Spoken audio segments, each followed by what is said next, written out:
என்னாச்சு? ஏன் அழற? வா பூர்ணிமா. இல்லை, ஊர்ல ஒரு பிரச்சனை, அதான். சங்கு, நீ கரூர் தானே? நியூஸ் பார்த்தேன், 40 பேரு, தூக்கமே வரல.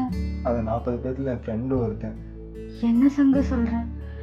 என்ன சொல்ற சங்கு? கஷ்டமா இருக்கு. என் ஃப்ரெண்டை நினைச்சு ஃபீல் பண்றதா, இல்ல அங்க இறந்து போன குழந்தைங்க, லேடிஸ் அத்தனை பேர் அவங்கள நினைச்சு பார்த்தா அவங்க குடும்பத்தை நினைச்சு பார்த்து ஃபீல் பண்றதான்னு தெரியல. குழந்தைகள், லேடிஸ் வரக்கூடாதுன்னு சொல்லியிருக்காங்கல்ல, லைவ்ல பார்த்துருக்கலாம். இவங்க அவங்கள குறை சொல்லுவாங்க, அவங்க இவங்கள குறை சொல்லுவாங்க. ஆனா கடைசியில நான் தான் அதுக்கு பொறுப்புன்னு யாருமே பொறுப்பெடுத்துக்க மாட்டாங்க. கடைசியா பாதிக்கப்படுறது என்னவோ ஜனங்க தான். எனக்கு அந்த அளவுக்கு அரசியல் அறிவு கிடையாதுதான். அது இறந்ததுல ஒருத்தன் என் ஃப்ரெண்டு, எப்படி ஃபீல் பண்ணாம இருக்க முடியும்?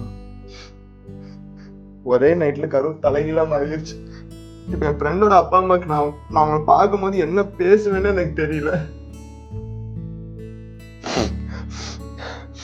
அதான் மணியனை வந்தா சொல்லிட்டு ஊருக்கு கிளம்பலான்னு இருக்கேன்.